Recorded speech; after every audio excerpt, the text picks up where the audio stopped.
Christian marriage जो है ना, ये भी डिसॉल्व की जा सकती है, डाइवोर्स एक्ट है इसका।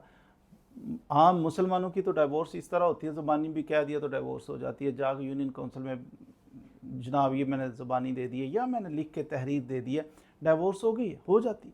लेकिन क्रिश्चियन जो है डाइवोर्स, उसका तरीका का थोड़ा मुख्तलिफ है। डाइवोर्स एक्ट है इसका 1869 था शायद गालबन इसका।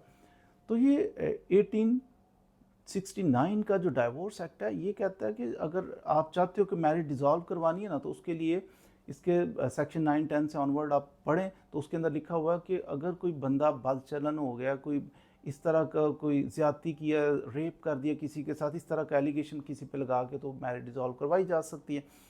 मोस्टली होता यही है कि जब कोई बीबी जाती है, कहती है इसने तो रेप किया है, इसने तो फलां के साथ ज़्यादती कर दिया, बड़ी गलत एक्टिविटीज़ में मुलव्वस हो गया, तो अब ये कर एलिगेशन लगाते हैं। तो कोर्ट फिर साबित हो जाए तो कोर्ट कहती है ठीक है जी, डिज़ॉल्व कर देते हैं, साबित हो गया वाकई ये बंदा बड़ा बद किरदार है, तो मैरिज डिज़ॉल्व हो जाती है। लेकिन ये ज़रूरी नहीं है कि एलिगेशन, जिना का एलिगेशन ही लगेगा तो मैरिज डिसॉल्व होगी, ऐसा नहीं है।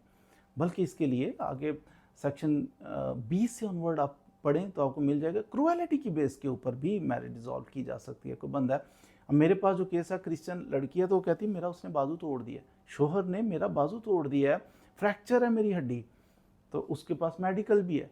तो मैंने कहा हमें ज़रूरत ही क्या है कि हम रेप का एलिगेशन उस पर लगाएं, बद किरदार है तो बदफेली की तो फलां किया। हम सीधी सीधी बात करते हैं dissolution of marriage on the basis of cruelty, कि क्रूअल है, उस जुल्म करता है मेरे ऊपर, मेरे पास मेडिकल है, तो जैसे आप डिसॉल्व करेंगे। तो क्रिश्चियन मैरिज को इस तरीके से कोर्ट के अंदर आप जाके तो डिसॉल्व करवा सकते हैं। तो बहरहाल मज़ीद वीडियोज़ के लिए हमारे साथ रहें। अगर चैनल अच्छा लगे इसे सब्सक्राइब भी करें, और अगर वीडियोज़ अच्छी लगें दोस्तों के साथ शेयर भी करें।